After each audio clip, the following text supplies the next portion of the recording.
Nama Om Vishnupadaya Krishna Preshtaya Bhutale Srimate Bhakti Vedanta Swamin Iti Namine Namaste Saraswate Deve Gauravani Pracharine Nirvishesha Shunyavadi Paschatya Deshatarane Om Apavitra Pavitrova Sarva Avasthangato Piva Yat Smaret Pundarik Akshang Sabhaya Abhyantara Shuchihi Sri Vishnu, Sri Vishnu, Sri Vishnu Om Ajnana Timarandasya Jnana Anjana Shalakaya Chakshurun Militam Yena Tasmai Sri Gurave Namaha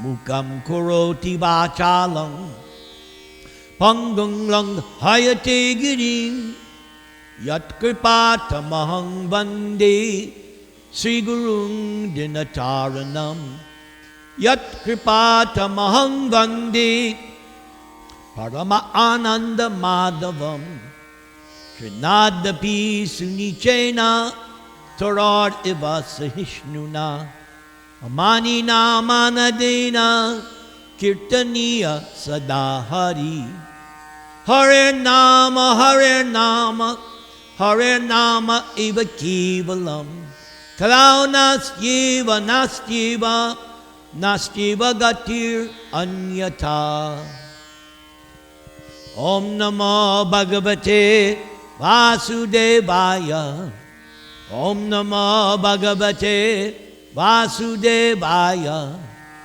Om Namo Bhagavate Vasudevaya. So last week we began this new section, 2 chapters covering the pastime of Krishna and Sudama Brahmana. In the first segment last week, Parikshit Maharaj explained how he was nicely appreciating everything that Shukadeva Goswami was teaching him all these days. And Parikshit Maharaj glorified the process of hearing and chanting. Then in the second segment, we heard about the character of Sudama. That Sudama was utterly poverty-stricken. But even though he was poverty-stricken, Sudama was happy because he was always engaged in the service of Lord Krishna. Always. And his wife felt very bad for her husband. That here was this pure Brahmana, a Vaishnava. And even though he's the friend of Lord Krishna, my poor husband has to tolerate this poverty-stricken condition. So the wife was not concerned for herself. She was concerned for her husband. That kind of love is pure. Of course, there is no such thing as pure love in the material world. But if you have a particular relationship where your friend or partner, husband, wife, lover, if they consider your welfare above their own, that is pure. But as I said, you cannot really find it in the material world. So Sudama's wife urged him that he should go visit his friend Krishna, who was residing in Dwaraka. It was mentioned at the time that at this point, all of Krishna's fighting was pretty much finished. So he was spending all of his time there in Dwaraka. So Sudama's wife said, you should go to see your old classmate Krishna. So Sudama said, but I have to bring something. I can't just see Krishna and not bring something. So they were so poor that Sudama's wife had to go to a neighbor and begged some chipped rice, some very inexpensive rice, chipped rice. So Sudama then decided that he would proceed, and even though he didn't like the idea that he was going to beg something, he was thinking, well, at least if I go, I'll have the opportunity to see my beloved Lord Krishna. So that's where we left off, and now we proceed. This segment is called The Meeting of Lord Krishna with Sudama Brahmana. It was, of course, very difficult to reach the palaces of the kings of the Yadu dynasty, but Brahmanas were allowed to visit. But Sudama assumed that the gatekeepers would stop him. When the Brahmana friend of Lord Krishna went there, he, along with other Brahmanas, had to pass through 3 military encampments. In each camp, there were very big gates, and Sudama also had to pass through them. After the gates and the camps, there were the 16,000 big palaces, which were the residential quarters of the over 16,000 queens of Lord Krishna. The Brahmana Sudama entered one palace which was very gorgeously decorated. When Sudama entered this beautiful palace, he felt that he was swimming in the ocean of transcendental pleasure. Sudama felt himself constantly diving and surfacing in that transcendental ocean. The Brahmana Sudama actually entered the palace of Queen Rukmini. Sudama stood for a moment in silence at the doorway of Queen Rukmini's palace. At that time, Lord Krishna was sitting on the bedstead of Queen Rukmini. Now, even from a considerable distance, Krishna could see the Brahmana Sudama coming to his home, and Krishna could recognize Sudama as his old friend. Lord Krishna immediately left his seat and came forward to receive his Brahmana friend. And upon reaching Sudama, Krishna embraced him with his 2 arms. Lord Krishna is the reservoir of all transcendental pleasure. Yet Krishna himself felt great pleasure upon embracing this poor Brahmana Sudama, because Krishna was meeting his very dear friend.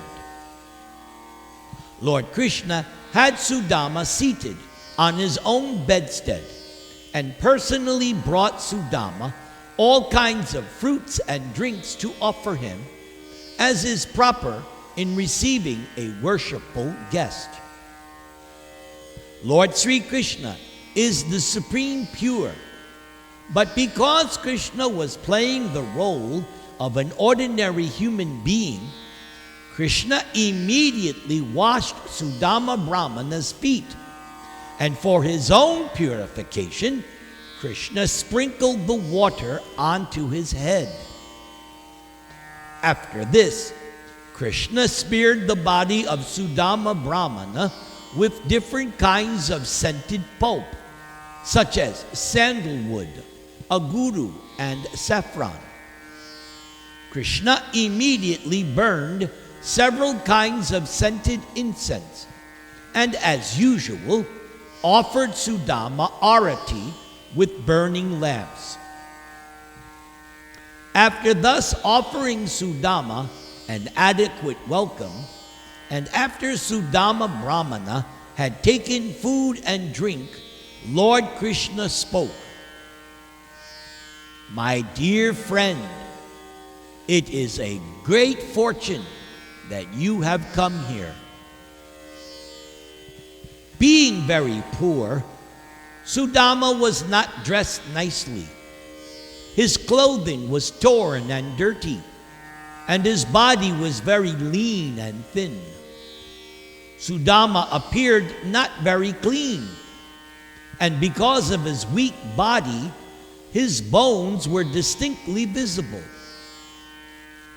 The goddess of fortune, Rukmini Devi, personally began fanning Sudama with a chamara fan. But the other women in the palace were astonished at Lord Krishna's behavior in receiving this Brahmana in that way. They were surprised to see how eager Lord Krishna was to welcome this particular Brahmana. They wondered how Lord Krishna could personally receive a Brahmana who was poor, not very neat or clean, and poorly dressed. But at the same time, they could realize that this Brahmana was not an ordinary living being. They knew that he must have performed great pious activities. Otherwise, why was Lord Krishna, Madhava, the husband of the goddess of fortune, taking care of Sudama so much? And they were still more surprised to see that the Brahmana was seated on the bedstead of Lord Krishna. They were especially surprised to see that Lord Krishna had embraced Sudama exactly as Krishna would embrace his elder brother Balaramaji, because Lord Krishna used to only embrace Rukmini or Balaram and no one else. After the Brahmana had been received nicely and was sitting on Lord Krishna's own cushioned bed, Sudama and Krishna took each other's hands and began to talk about their early life when they had both lived under the protection of the Gurukula boarding school. Hare Krishna, Krishna Krishna, Hare Hare, Hare Rama, Rama Rama, Hare Hare. Om Namah Bhagavate Vasudevaya. So this episode is entitled Conversation Between Krishna and Sudama. My dear Brahmana friend Sudama, you are a most intelligent personality, and you know very well the principles of religious life. I believe that after you finished your education at the home of our teacher, and after you sufficiently remunerated him, you must have gone back to your home and accepted a suitable wife. And I know very well that from the beginning, you were not at all attached to the materialistic way of life, nor did you desire to be very opulent materially. And therefore, you are in need of money. In this material world, persons who are not attached to material opulence are very rarely to be found. Such unattached persons haven't the least desire to accumulate wealth and prosperity for sense gratification. But sometimes they are found to collect money just to exhibit the exemplary life of a householder. They show how, by proper distribution of wealth, one can become an ideal householder and at the same time a great devotee. Such ideal householders are to be considered followers of my footsteps. My dear Brahmana friend Sudama, I hope that you remember all those days of our school life when you and I were living together at the boarding school. Actually, whatever knowledge you and I received in life was accumulated in our student life. If a man is sufficiently educated in student life under the guidance of a proper teacher, then one's life becomes successful in the future. One can very easily cross over the ocean of nescience, and one is thus not subject to the influence of the illusory energy. My dear friend, everyone should consider one's father to be one's first teacher, because by the mercy of one's father, one gets their particular material body. The father is therefore the natural spiritual master. Our next spiritual master is one who initiates us unto transcendental knowledge. And such a guru is to be worshipped as much as I am worshipped. The spiritual master may be more than one. The spiritual master who instructs the disciple about spiritual matters is called Shiksha Guru. And the spiritual master who initiates the disciple is called Diksha Guru. Both of them are my representatives. Now, there may be many spiritual masters who give instructions, but the initiator spiritual master is one. A human being who takes advantage of these spiritual masters and, receiving proper knowledge from them, crosses the ocean of material existence, is therefore understood as having properly utilized one's human form of life.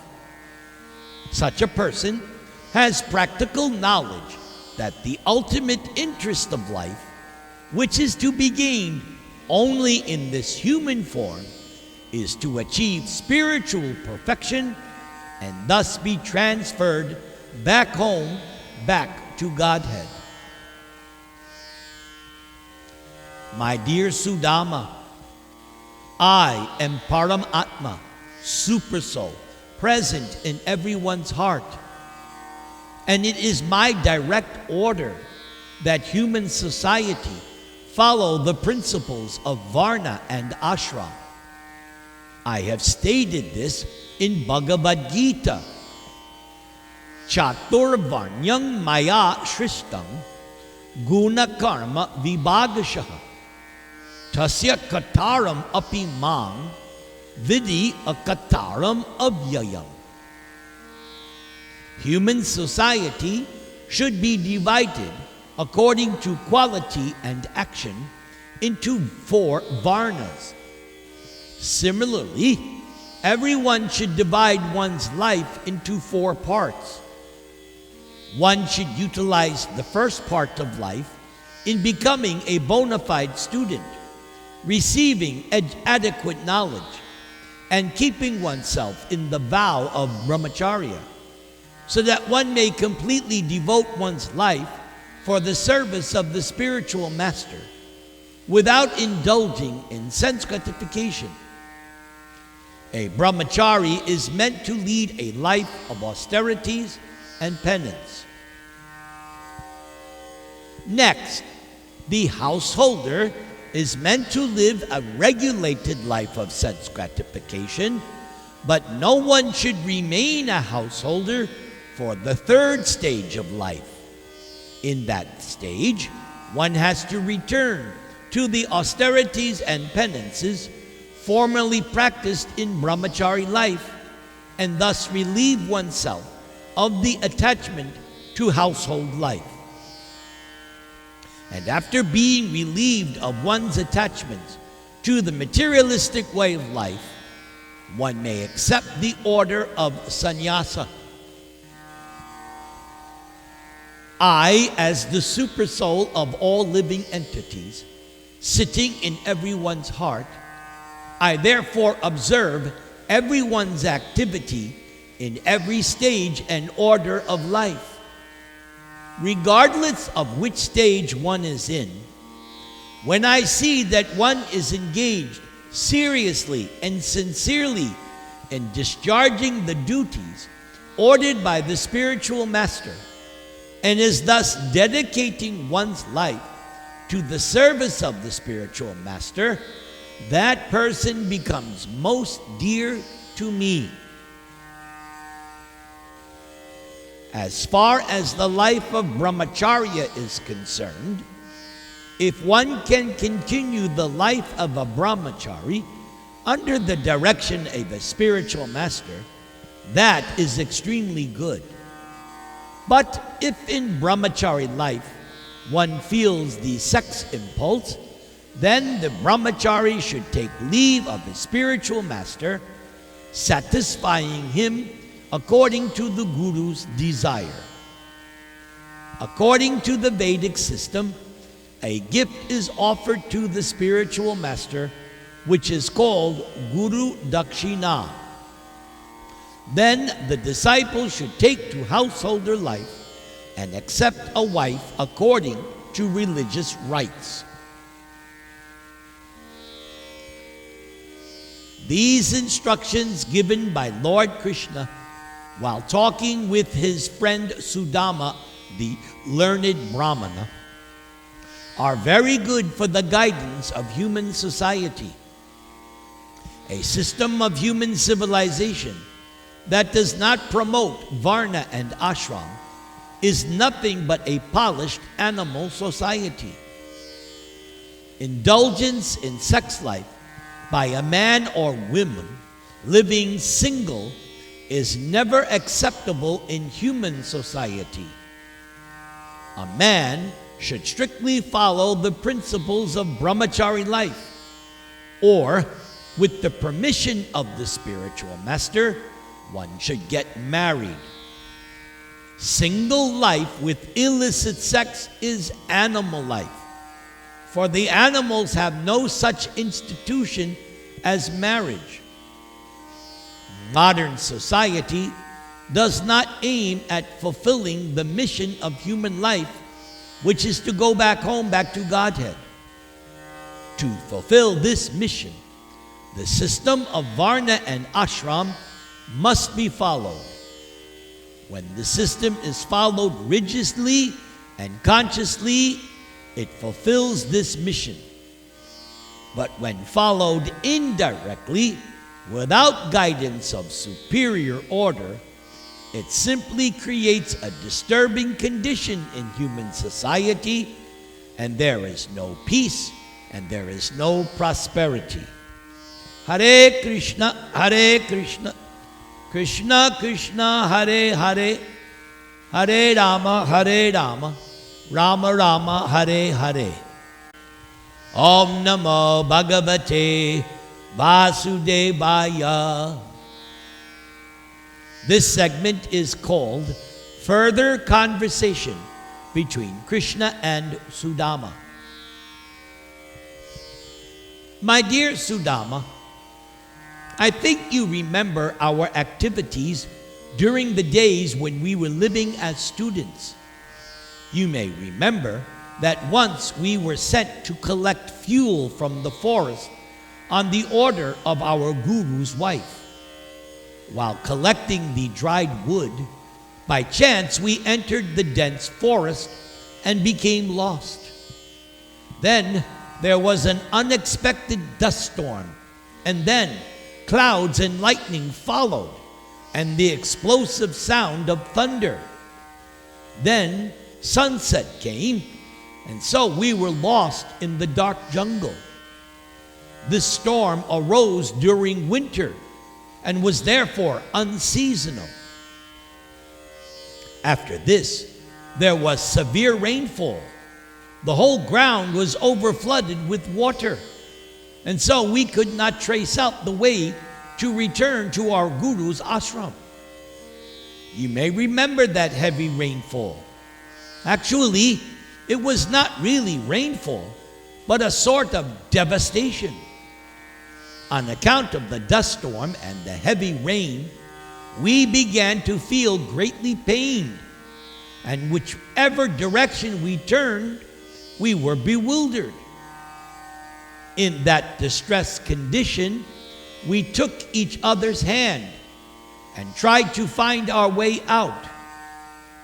We passed the whole night in that way as we two young boys wandered about, and we continued to carry the firewood we had secured for our spiritual master. Early the next morning, when our absence became known to our Guru Dev, he sent his other disciples to search us out. He also came with them, and when they reached us in the jungle, they found us very much distressed. And with great compassion, our Guru Dev said, "Oh, my dear boys, it is very wonderful that you have suffered so much trouble for me. As it is, everyone likes to take care of one's body as the first consideration. But you two are so good and faithful to your Guru that without caring for your bodily comforts, you have taken so much trouble for me.